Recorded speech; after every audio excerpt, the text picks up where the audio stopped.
من فيض مولانا الغفور قرآن رب العالمين جاء لنا نبراس نور فيه السعادة واليقين أسمى المعاني في السطور نسمو بها دنيا ودين نلقى الشفاعة في النشور بدلائل النور المبين في حفظه تحلو الأمور ما خاب من يرجو المعين نلقى الشفاعة في النشور بدلائل النور المبين بدلائل النور المبين.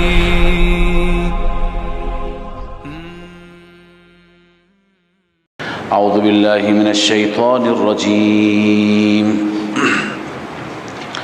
بسم الله الرحمن الرحيم.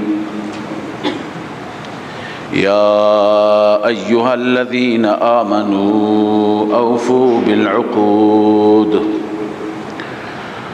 أحلت لكم بهيمة الأنعام إلا ما يتلى عليكم غير محل الصيد وأنتم حرم إن الله يحكم ما يريد.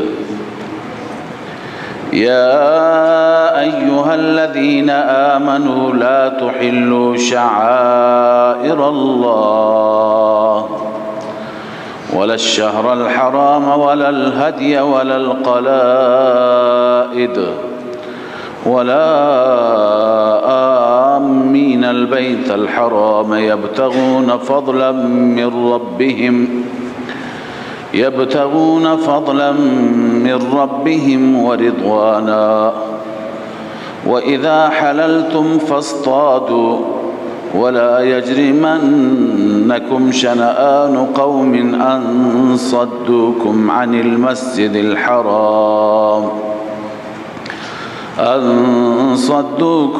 المسجد الحرام أن تعتدوا وتعاونوا على البر والتقوى ولا تعاونوا على الإثم والعدوان واتقوا الله إن الله شديد العقاب. صدق الله العظيم. اللهم صل على سيدنا وشفينا وصحبه أجمعين. ربط اسمی این سوره با سوره های گذشته و قبلا خواندیم. ایاک نعبد و ایاک نستعین ولا نعبد البقرة ولا آل عمران كما فعل اليهود والنصارى ونؤدي حقوق النساء اللهم أنزل علينا مائدة افضالك و رحمتك که همه این سوره ها با هم دیگر از نظر اسمی مرتبطند. اما ربط معنوی این سوره با سوره های گذشته یا با سوره نساء، ببینید در از بقره که آغاز بکنیم 4 عنوان و 4 موضوع اساسی در بقره بیان شد: توحید، رسالت، جهاد و انفاق و همچنین بعضی از امور انتظامیه. آنجا وقتی که توحید بیان شد، رد شرک اعتقادی یا شرک فی التصرف و همچنین نفی شرک فعلی بیان شد. شرک اعتقادی و شرک فی التصرف یکی هست. شرک فعلی هم اینجا در این سوره چون مفهومش را بیشتر میخوانید و آشنا میشید، اینه که انسان حرام خدا را حلال بداند، حلال خدا را حرام بداند. در اون سوره ها اینها رد شدند و شبهات درباره توحید و رسالت پاسخ داده شد. بعد از اون در سوره نساء هم ما خواندیم امور انتظامیه‌ای که متعلق به رعیت و حاکم بود، بعضی از احکام رعیت، بعضی از احکام سلطانیه. اکنون در سوره مائده که آغازش کردیم به تفصیل نفی شرک فعلی هست. قبلا نفی شرک فعلی بالاجمال بوده، اینجا هست به تفصیل نفی شرک فعلی که انشاءالله از اول سوره شروع میشه. اما این سوره بر دو بخش هست. در بخش اولش نفی شرک فعلی هست و در بخش دوم نفی شرک اعتقادی یا نفی شرک فی التصرف هستش. الله تعالی در تمهید و در مقدمه اهل ایمان را دعوت میدهد به سوی وفا به عهد. یا ایها الذین آمنوا اوفوا بالعقود، ای مؤمنان به عقود پایبند باشید، وفا بکنید. عقود جمع عقد است. عقد یعنی عهد، پیمان، میثاق. خب چه پیمانی هست که خداوند عزوجل میفرماید که شما به اون پیمان پایبند باشید؟ مفسران درباره این پیمان نظرات و آراء مختلفی دارند. بسیار معتقدند که عهد و پیمانی که قبل از اسلام داشتید اون پیمانها را پایبند باشید، نشکنید. بعضی معتقدند که مراد از پیمانها پیمانهایی که به وقت عقد، معامله، بیع، شراء، نکاح، پیمانهایی که با هم دیگه میبندند افراد، انسانها، بایع و مشتری، زوجین، طرفین، اون پیمانها را خدا میفرماید که پایبند باشید، نشکنید. سوم، بعضی معتقدند که مراد از پیمانها وعده هایی هست که ماها فی ما بین هم داریم، با هم دیگه وعده میکنیم، پیمان میبندیم، اینها را خدا تعالی میفرماید شما پایبند باشید. و چهارم، بعضی میگن که این مخصوص اهل کتاب است. این یا ایها الذین آمنو، اونهایی که به کتابهای گذشته ایمان دارند، اونها را خداوند دستور داده که پیمانهایی که در کتابهایشان هست خدا با اونها بست. مثلا و اذ اخذنا میثاق بنی اسرائیل الا تعبدوا الا الله و بالوالدین احسانا و ذی القربى الی آخره. این پیمانهایی که در تورات بود، پیمانهایی که در انجیل بود، خداوند میفرماید به اون پیمانها شما چی باشید؟ پایبند باشید. خب تمام این صورتها و این اقوال که گفتیم قولهای مختلفی هست، در تفاسیر مثل ابن جریر و قرطبی دیده میشه. اما خدمت شما عرض کنم که آنچه که محققین از مفسرین نوشتند، الذین آمنو مخصوص اهل کتاب نیست، بلکه الذین آمنو عام هست، شامل علماء اهل کتاب هم میشه، شامل عموم مسلمانان هم میشه. هر کسی که ایمان آورده، هر کسی که ایمان آورده، خداوند همه را میگه به پیمانهای خودتان چی باشید؟ پایبند باشید. ببینیم ما هم آمنو هستیم. منظور از پیمانها چیه؟ ببین فرائض الهی، واجبات، حدود حلال و حرام و تمام احکام اسلامی، عقود، معاملات، همه پیمان. شما که ایمان آوردید با خدایتون پیمان بستید که نماز بخونید، روزه بگیرید، حج بکنید، زکات انجام بدید، در معاملات صادق باشید، در بیع و شراء، داد و ستد، نکاح، عقد، هر پیمانی که میبندید، چه متعلق به حقوق العباد هست، چه متعلق به چی هست؟ حقوق الله هست. بله، لذا پس نتیجه آخرین سخن و آخرین قول دو چیز شد. یک، آمنو مخصوص اهل کتاب نیست، عام هست. دو، منظور از پیمان تمام فرائض و واجبات و معاملات و غیره هست. عنایت بفرمایید قرطبی بعد از اینکه همه این اقوال را ذکر میکند میگه قال ابن جریج و هو خاص به اهل الكتاب اوفوا بالعقود. ابن جریج گفته مخصوص اهل کتاب هست و فیهم نزلت، درباره اونها نازل شد. و قیل هو عام، گفته شده نه آمنو اوفوا بالعقود مخصوص اهل کتاب نیست، عام هست و هو الصحیح. قول صحیح چیه؟ همین است. و این تفسیر قرطبی. اما این پیمان چه پیمانی هست خدمت شما عرض کردم، اما عبارت و دلیلش را میخوانم. اوفوا بالعقود یعنی عهد الله عهدا امر به الله تعالی و احکمه. منظور از عهدی که خدا بسته اونی که امر کرده خدا و حکم صادر کرده.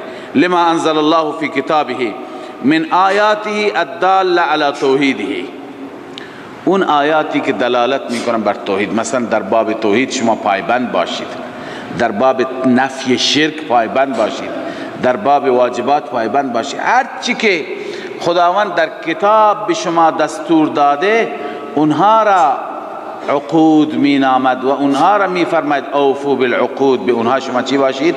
پایبند باشید. الله می فرماید یا ایها الذین آمنو، ای مؤمنان. این آمنو مقتضی هست، چون ایمان آوردید این می طلبد که شما پایبند باشید. اوفوا بالعقود، شما به عقود پایبند باشید، وفا بکنید. احلت لكم بهیمة الانعام، بعضی از اون پیمان هایی که خدا داره، بعضی از اون احکام و دستوراتی که خدا داره اینه که مرتکب شرک فعلی نشوید. شرک فعلی چیه؟ چیزی که خدا حلال کرده بنده بیاد اون حرام بداند، چیزی که خدا حرام کرده عبد بیاد اون را حلال بداند. الله می فرماید احلت لكم بهیمة الانعام، بیان تحریمات غیر الله، اینا را خدا حرام نکرده، غیر خدا حرام کردن. الله می فرماید حلال قرار داده شد برای شما بهیمة الانعام، چارپایان حلالند. شما آمدید یکی را نامش گذاشتید بهیره، یکی را صائبه، یکی را وسیله، یکی را هم و شما بر خود حرام کردید. این شرک فعلیه. الا ما یتلا علیکم، مگر آنچه که تلاوت میشه بر شما. بله اونی که حرام هست بیان تحریمات الله بنویسید، اونی که خدا حرام کرده میاد بحثش. غیر محل الصید و انتم حرم، در حالی که شما حلال ندانید صید را، شکار را، در حالی که در احرام هستید. در حالت احرام شکار حرام هست، حلال نیست، اینم جز محرمات. ان الله یحکم ما یرید. خب چرا خداوند بعضی را حرام کرده، چرا بعضی را حلال کرده؟ خدا در پاسخ به این سوال دو جواب میده. یک جواب حاکمانه هست، یک جواب حکیمانه هست. یک جواب چیه؟ حاکمانه. این جواب حاکمانه هست. ان الله یحکم ما یرید، خدا هر چی اراده بخواهد همون میکنه، اون دستور میده به شما، باید شما اطاعت کنید. شما مخلوقی او هستید، شما را پیدا کرده. خب یا ایها الذین آمنوا لا تحلوا شعائر الله، این بیان نذورات الله هست، چیزی را که به خاطر خدا نذر میکنید. الله میفرماید این را حلال ندانید، یعنی حد که حرمت به اون را. یا ایها الذین آمنوا، ای مؤمنان، لا تحلوا شعائر الله، شما شعائر الله را حلال ندانید، حرمت شکنی نکنید. شعائر الله چی هست؟ ببین شعائر الله قبلا ما خواندیم در مسئله لا تعریفش را. عن مجاهد قول الله شعائر الله، شعائر الله الصفا والمروه والهادی والبدن. صفا و مروه شعائر الله هستند. هادی حیوانی که به منظور قربانی دم تمتع برده میشه، دم قران برده میشه. بدن شتری که اون را قلاده میکنند و میبرند. کل هذا من شعائر الله، همه اینها از شعائر الله هستند. اینها را شما حرمتشون را داشته باشید. الله می فرماید لا تحلوا شعائر الله، حلال ندانید، ولا الهدی، و همچنین هدی را. هدی چیه؟ المراد منه الهدی ذوات القلائد، این که اون حیوانی که قلاده به گردنش هست، قلاده می کردند، نشانی این بود که این دم، این قربانی حج هست، دم تمتع هست، دم قران هست. این را کسی اجازه نداره تعرض بکنه. ببین لا تحلوا شعائر الله، لا تحلوا شعائر الله یعنی چه؟ یعنی اینکه به شعائر الله تعرض نکنید.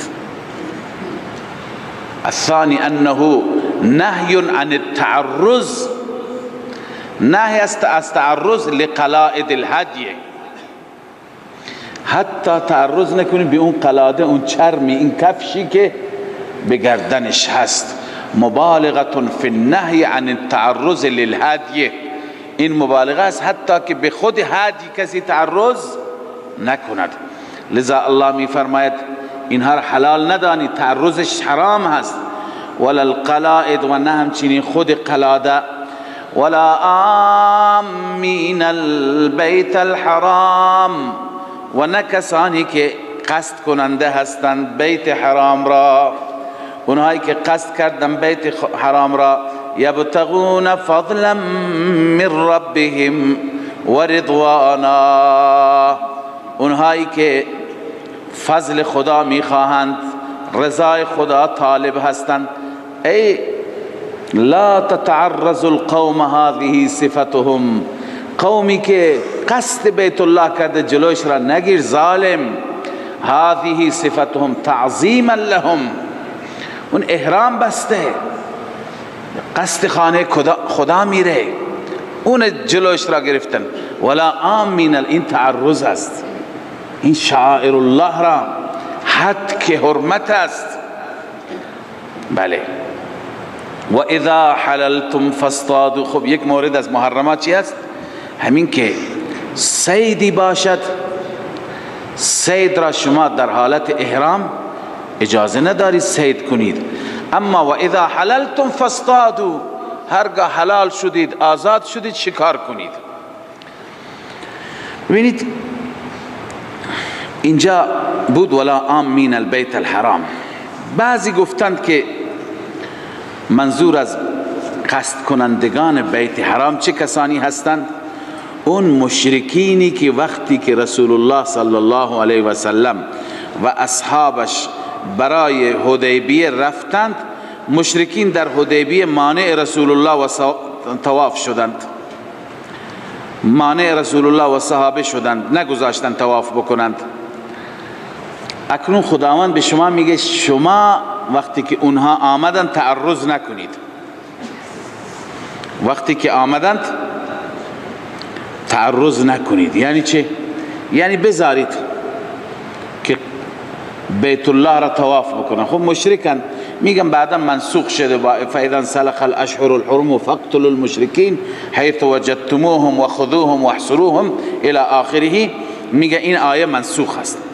اما جمع دیگه معتقدند که آمین البیت الحرام را جلوشون را نگیرید، منظور کسانی هستند که اطراف مکه مکرمه زندگی میکنند و در جریان حدیبیه با رسول الله جلوی رسول الله را با مشرکین گرفتند، اما اکنون مسلمان شده اند.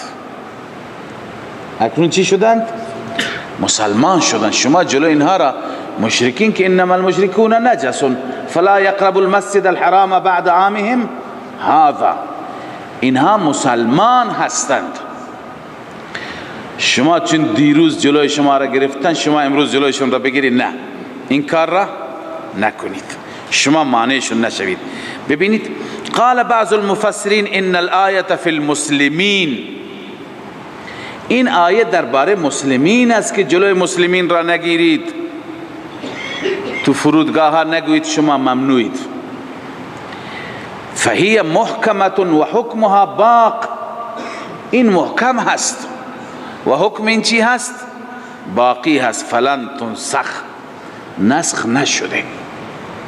این آیه منسوخ، اونهایی که مسلمان شدند شما جلویشون را نگیرید. پس ولا آمین البیت الحرام این هست. الله می فرماید ولا آمین البیت الحرام، و نگیرید جلوی قصد کنندگان بیت حرام را، اونهایی که یبتغون فضلا من ربهم و رضوانا. این یبتغون فضلا هم قرینه و دلیل است که منظور از این مشرکین نیست، بلکه منظور چیه؟ مؤمنین است، چون مشرک دنبال فضل خدا نیست. و اذا حللتم فاصطادوا، هرگاه شما حلال شدید شما شکار بکنید. ولا یجرمنکم شنآن قوم ان صدوکم عن المسجد الحرام. الله می فرماید تحریک نکند شما را، برانگیخته نکند. شنآن قوم، بغض قومی که ان صدوکم، دیروز جلوی شما را گرفتند، عن المسجد الحرام، از مسجد حرام. این باعث نشود که ان تعتدوا، این مفعول دوم لا یجرمنکم، شما را برانگیخته نکند که تجاوز بکنید. این مسئله باعث نشه که شما تعدی بکنید، نخیر، شما به بدیها نگاه نکنید. و تعاونوا علی البر والتقوى، الله می فرماید هم دیگر را کمک کنید، هم دیگر را مساعدت کنید بر بر و تقوا، در راه نیکی و تقوا. ولا تعاونوا علی الاثم والعدوان، هم دیگر را کمک نکنید بر گناه و تعدی. هر کسی که راه نیکی در پیش دارد کمکش بکنید، اما هر کسی که راه تعدی دارد کمک نکنید. واتقوا الله، این نسخه عمل است. از الله بترسید. وقتی که انسان از خدا بترسد به احکام خدا بهتر چی میکند؟ عمل میکند. ان الله شدید العقاب، اینو بنویسید نسخه تقوا. تقوا چطور حاصل میشه؟ تقوا از کجا به دست می آید؟ ای مؤمن در دل بدان و در دل بر لوحه قلب بنویس که ان الله شدید العقاب، خدا سخت عذاب میده.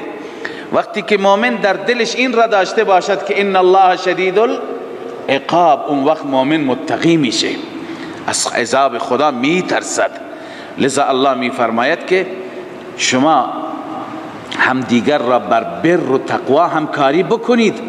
دوستان شما راه نیک دارند، راه بر دارند، راه تبلیغ دارند، راه امر به معروف و نهی از منکر دارند، همکاریشون بکنید، حمایتشون بکنید.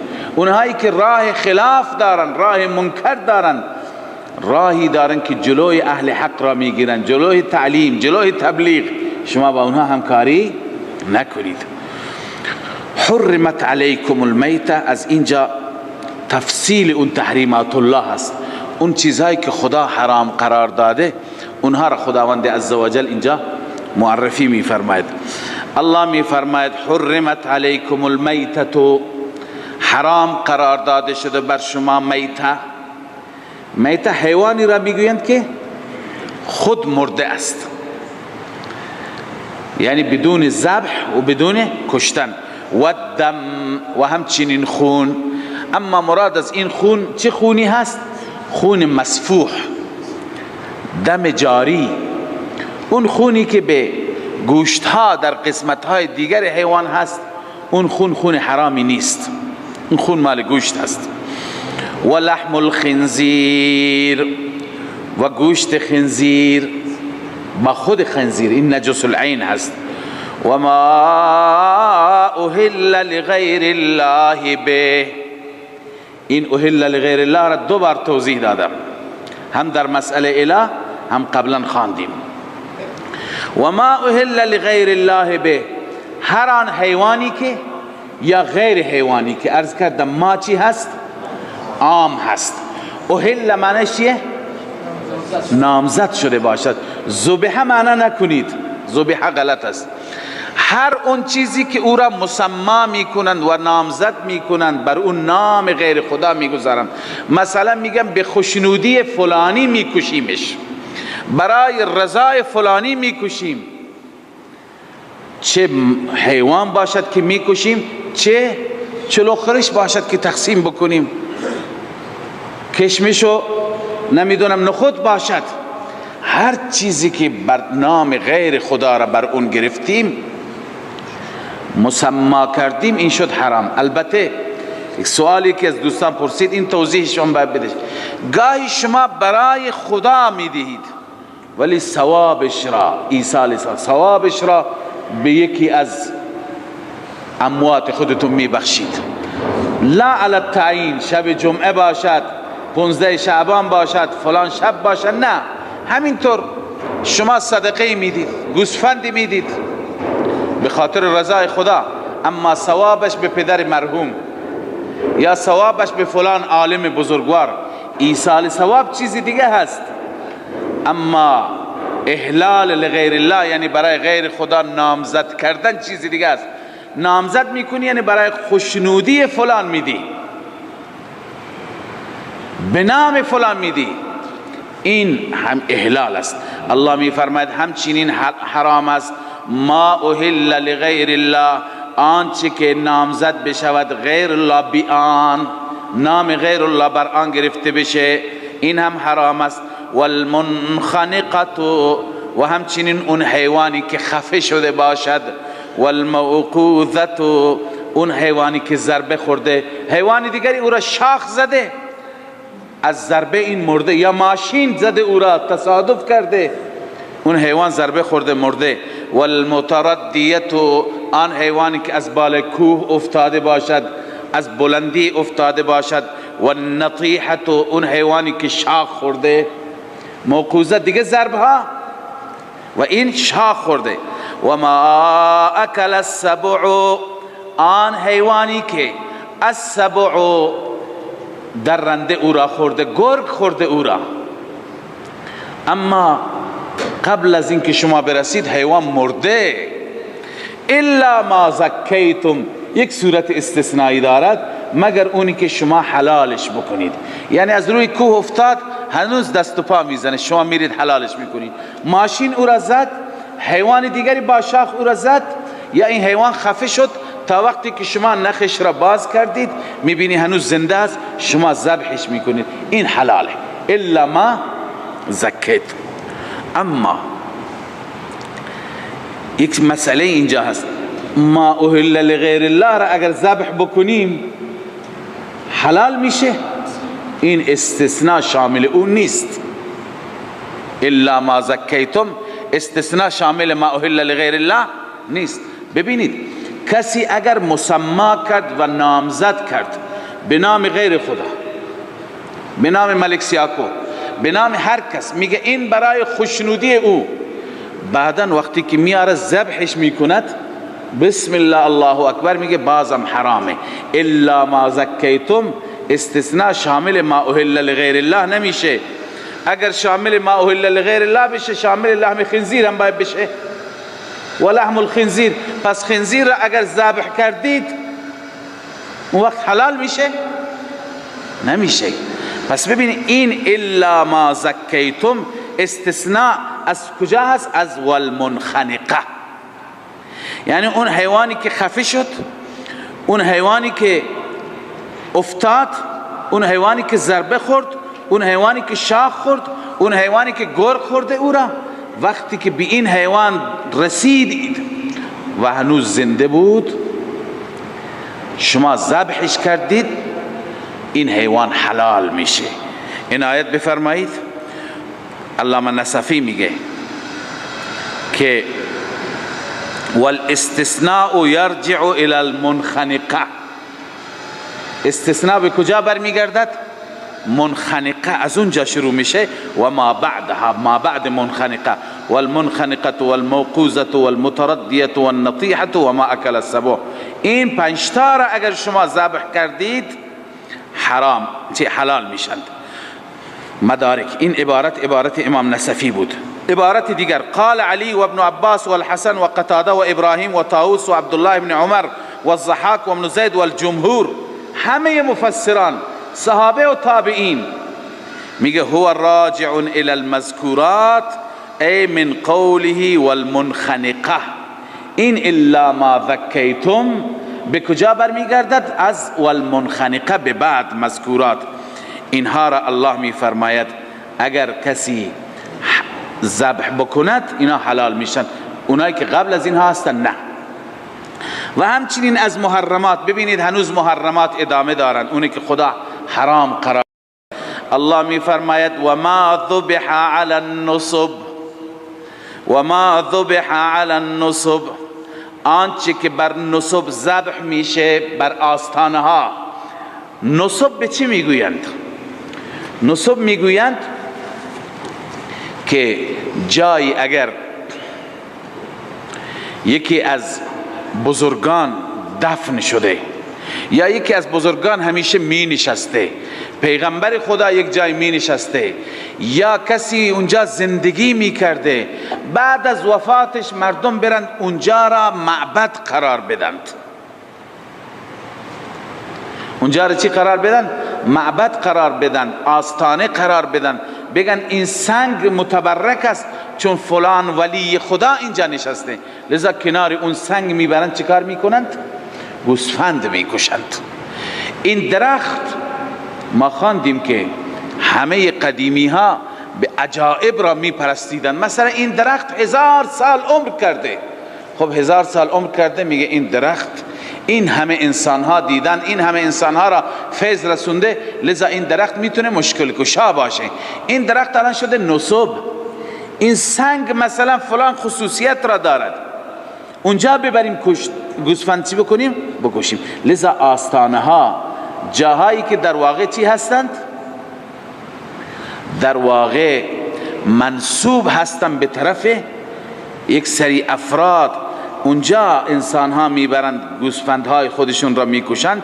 الله میفرماید اینم حرامه. و ما ذبح علی النصب، چه قبور باشند، چه آستانه ها باشند، چه درخت ها باشند، چه سنگ ها باشند، چه بت ها باشند.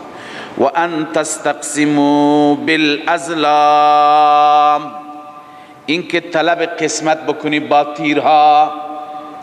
تیر بودند، تیرهایی که تیرهای مخصوصی بودند، در آستانه ها بودند. اون زمان 2 صورت از این تیرها استفاده می کردند. 2 صورت بیشتر در تفاسیر آمده. یکی اینه که گاهی گوسفند اونجا می کشتند، تقسیم این گوسفند را چند نفر شریک بودند دیگه، تقسیم یکی بیشتر یکی کمتر، نوعی قمار بود.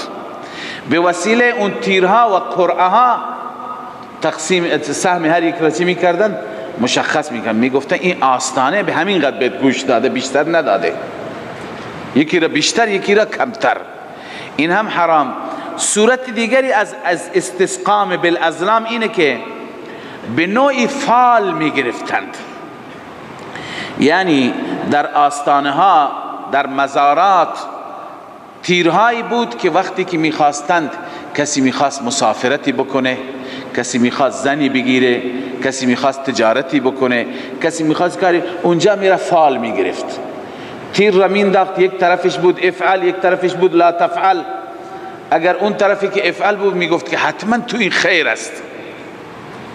این صاحب آستانه غیب میداند، لذا خیر من را تشخیص میده و حتما تو این خیر نیست اگر لا تفعل بود. لذا الله میفرماید این هم حرام. ببینید انه کان استنارة مع الاسنام، از بتها چی؟ راهنمایی گرفتن بود. و استغاثة منهم، از اونها استغاثه كما يشير الى ذلك ما روی عن ابن عباس. به این رسمی که اونها داشتن در این روایت ابن عباس اشاره شده که انهم اذا ارادوا ذلك، وقتی که اراده میکردن کاری را، اتوا بیت اصنامهم، می آمدن اونجا پیش بتهایشان و بتخانه هایشان، و فعلوا ما فعلوا، کارهایی را انجام میدادند، از اونها راهنمایی و استرشاد میکردند، فلهذا صار حراما، این حرام قرار داده شد. لذا الله عزوجل همه این صورت ها را میگه ذالکم فسق، این فسق است، یعنی اکل حرام، این نوع حرام خروج از دین هست. اکنون الله تعالی می فرماید اليوم یئس الذین کفروا من دینکم فلا تخشوهم واخشون.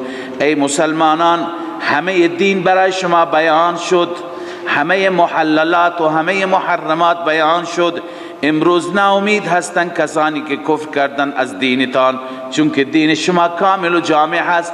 لذا فلا تخشوهم، از آنان نترسید، واخشون، از من رب العالمین بترسید.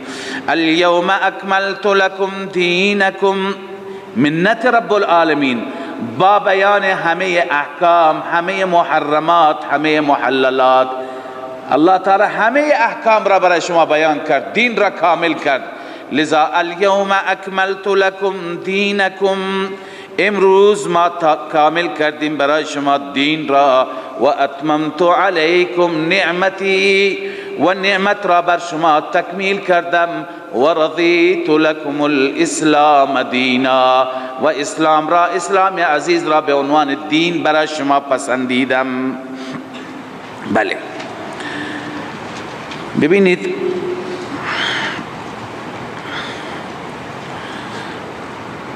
که این آیه اولا در روز عرفات حجت الوداع نازل شد. عزیزان ما میگویند که این آیه در رابطه با امامت سیدنا علی رضی الله تعالی عنه است. در رابطه با چی هست؟ امامت سیدنا علی رضی الله تعالی عنه است. اولا سباق آیه، سیاق آیه، ما قبل و ما بعد آیه را شما میبینید. بحث چیه؟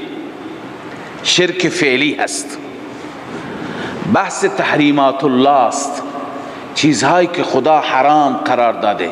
یعنی ای مسلمانان، اول مفهوم صحیح آیه، ای مسلمانان، همه احکامی که برای شما لازم بود بیان شد.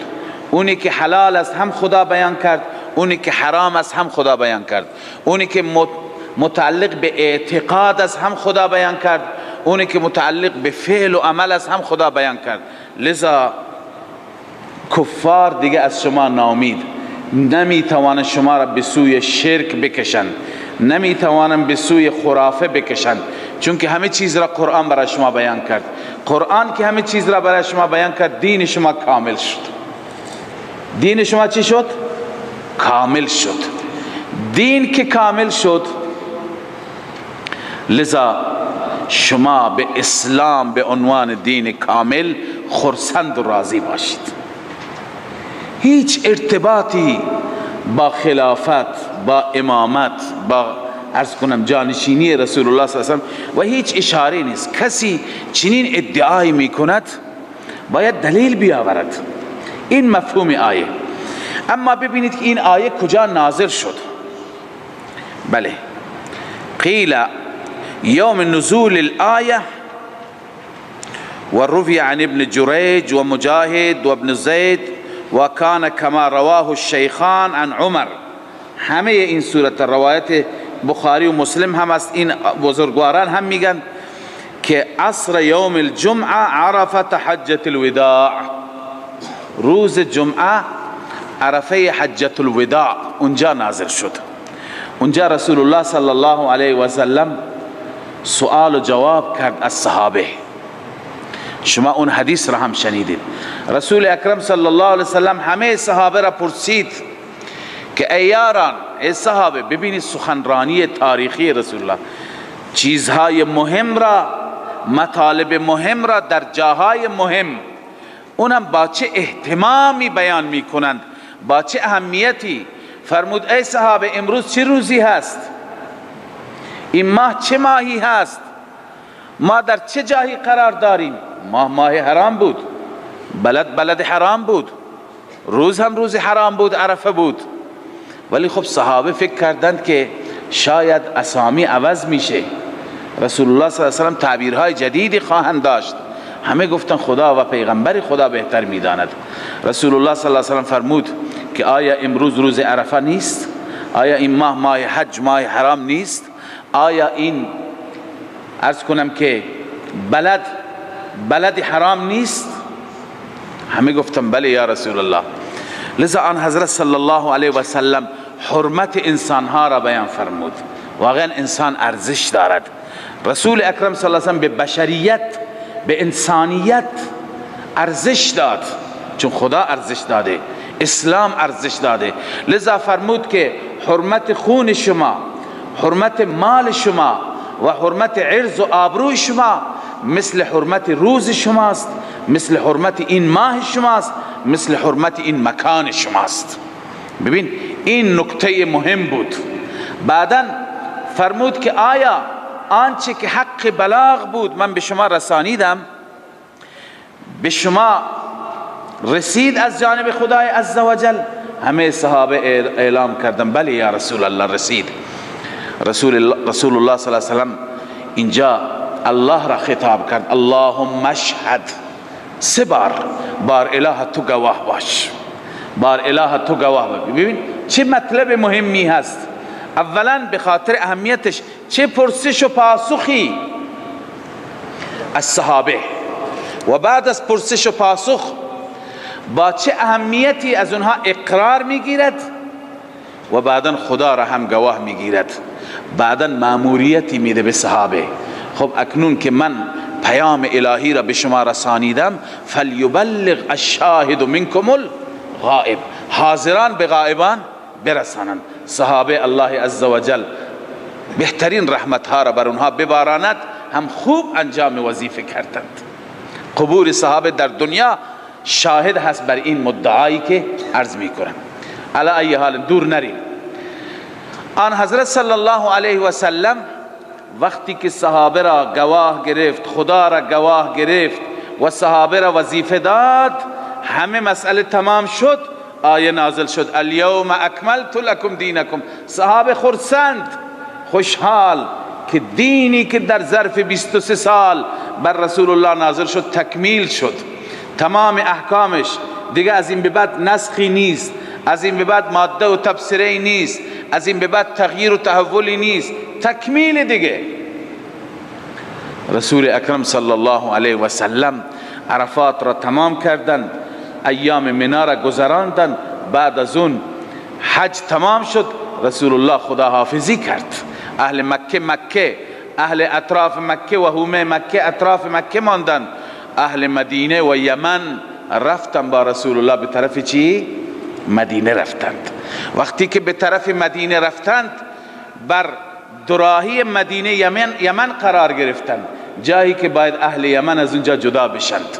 محلی بود به نام غدیر خم، اونجا قرار گرفتند. اونجا اتهاماتی، همه تاریخ گواه است، یک سری الزاماتی بر سیدنا علی رضی الله تعالی عنہ از سوی اهل یمن وارد شده بود در رابطه با بیت المال. بررسی که رسول الله صلی الله علیه و سلم فرمود، بررسی این بود که این اتهامات واهی هست، بی اساس است، غلط است، کسانی که غرض شخصی دارند اینها را وارد میکنند. لذا اونجا وقتی که میخواست از اهل یمن جدا بشه، دست سیدنا علی را گرفت. بله این حدیث من کنت مولا در کتابهای ما هم هست، اما رسول الله فرمود که ای اهل یمن آگاه باشید، من کنت مولا فهذا علی مولا. هر کسی که من دوستش هستم، منو دوست داره، باید علی را هم دوست داشته باشه. علی پسرعموی من. مولا، کلمه مولا در لغات نگاه کنید، علما نوشتن 24 معنا دارد، ولی یکی از این 24 معنیش به معنی جانشین و خلیفه نیامده. مولا به معنی دوست، مولا به معنی آقا، مولا به معنی غلام آزاد شده، مولا به معنی ابن عم پسر عمو، مولا به معنی حامی، همه معنی میاد، به معنی جانشین نیست. مسئله که اینقدر اهمیت دار، مسئله امامتی که از اصول دین برادران است، درسته یا نه؟ مسئله که اینقدر اهمیت دارد از اصول دینه، یعنی مثل توحید. ببین صفحه در قرآن میبینید که ذکر توحید نباشد؟ هر صفحه ذکر توحید است. چرا امامت در یک جای، اون هم در الیوم اکملت لکم دینکم میگه اشاره هست، اشاره به امامت است. اینکه در عرفات نازل شد، خطبه رسول الله صلی الله علیه و سلم در عرفات در کتابهای شیعه و سنی آمده. اونجایی که همه گرد هم بودند، هر کسی در عرفات نبود حجش نشد، حجش صحیح نیست. اونجا چرا رسول الله اعلام نکرد؟ اونجا چرا اشاره به سیدنا علی رضی الله تعالی عنه نیست؟ اونجا وقتی که حج تمام شد چند روز دیگه آن حضرت صلی الله علیه وسلم بودند. بعدا هر کسی متفرق شد به بلاد خودش، فقط اهل یمن با رسول الله بودند. آیا این خلافت برای اعلام اهل یمن بود؟ این تحریف است. الیوم اکملت لکم دینکم کجا واقع شده؟ در سوره مائده، در جایی که بحث شرک فعلی هست، در جایی که بحث تحریمات الله و تحریمات غیر الله است. الله تعالی بعد از بیان این احکام می فرماید الیوم اکملت لکم دینکم. قرآن شفاف است، قرآن واضح است، کسی بخواد قبول نکنن میتونه توجیه بکنن. لذا الله می فرماید الیوم اکملت لکم دینکم، امروز من دین را برای شما تکمیل کردم.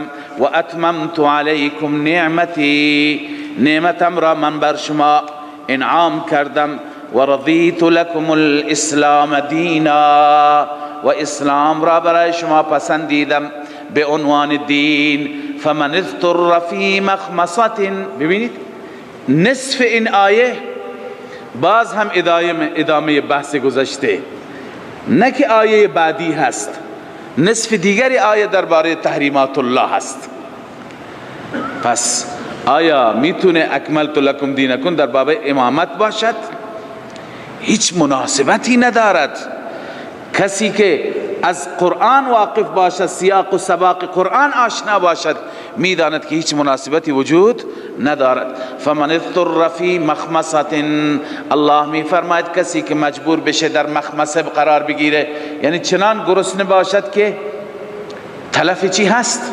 خوف تلفش هست، خطر هلاکتش هست.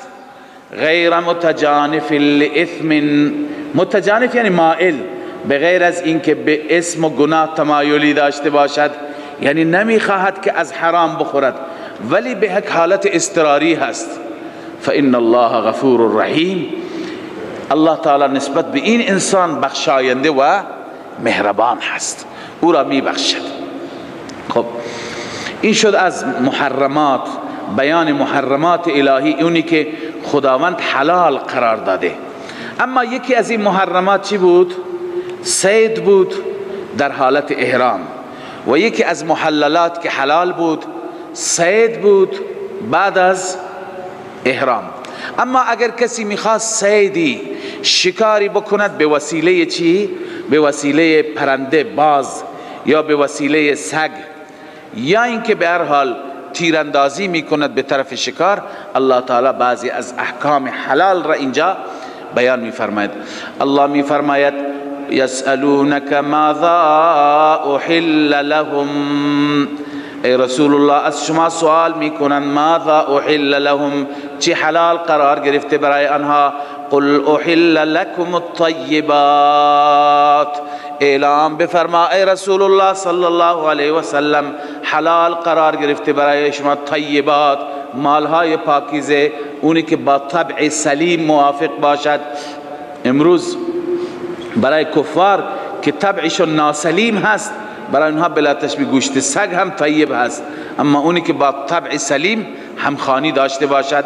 و ما علمتم من الجوارح، آنچه که شما آموزش دادید جوارح را، جوارح یعنی زخم کننده، جارحه جمع جارحه هست، زخم کننده. همچنین جارحه به معنی کاسبه هم میآید، دریافت کننده. ببینید دو تا شرط هست، یکی این که این حیوان که میره اون را شکار را میگیره زخمش بکند، دیگه اون را کسب بکند، اون را نخورد. اون را گرچه این شرایط تصریح هستند. مکلبین، شرط اول اینه که مکلبین شما بفرستید، از طرف خودش سگ نره به طرف شکار، باز از طرف خودش نرود، شما اشاره بکنید که بگیر شکار را. پس ارسال شما که باشد با نام خدا میشه، نه بسم الله الله اکبر. مکلبین شرط اول. شرط دوم تعلمونهن مما علمکم الله. تعلیم، آموزش دیده باشد. چی باشد؟ آموزش دیده باشد. شما در کتاب‌های فقه خواندید که علامت آموزش و تعلیم اینه که شما بفرستید، میره صدا کنی بیا، برمیگرده، دوباره بفرستید، هر چی که بفرستید میره، ولو اینکه شکار را ببینه شما صدا بکنید برگرده. این آموزش دیده هست. تعلمونهن مما علمکم الله، آنچه که خدا شما را آموزش داده، یاد داده. فکلوا مما امسکنا، بخورید از آنچه که نگه داشت. این شرط سومه. شرط سوم امساک، یعنی این حیوان وقتی که میره شکار را شکار میکند نخورد، اون را چی بکند؟ نگه دارد، امساک بکند. امسکنا علیکم. شرط چهارم واذکر اسم الله علیه. واذکر اسم الله علیه، نام خدا را بدون بسم الله الله اکبر نباشد، نام خدا باشد او را بفرست. این ارسال شما با بسم الله الله اکبر قائم مقام ذبح شما با بسم الله الله اکبر خواهد. پس این چهار شرط برای حلت چی هست؟ شکار هست. واتقوا الله، نسخه عمل. تقوا اینجا از همه جا بیشتر لازمه. واتقوا الله، از الله بترس. گاهی شرایط میبینی که نیست، این همه زحمت کشیدید، یک هفته تو بیابان، بعد از یک هفته آهوی گیرت آمد ولی آهو تلف شد. از این شرایطی که شرایطی از شرایط نبود، الان از یک طرف میگه اگر از دستش بدم، این همه زحمت کشید حرام شده دیگه. اما از یک طرف اگر تقوا نباشه میگه به هر حال انسان بی خیالش. این نه، کسی که از الله بترسد در بیابان هم حکم الله را چی میکند؟ تعمیل میکند. نسخه تقوا ان الله سریع الحساب. اگر این استحضار به دل باشد که ان الله سریع الحساب، اون وقت انسان چی میشه؟ متقی میشه. صدق الله مولانا العظیم. من فيض مولانا الغفور قرآن رب العالمين جاء لنا نبراس نور فيه السعادة واليقين أسمى المعاني في السطور نسمو بها دنيا ودين نلقى الشفاعة في النشور بدلائل النور المبين في حفظه تحلو الأمور ما خاب من يرجو المعين نلقى الشفاعة في النشور بدلائل النور المبين بدلائل النور المبين.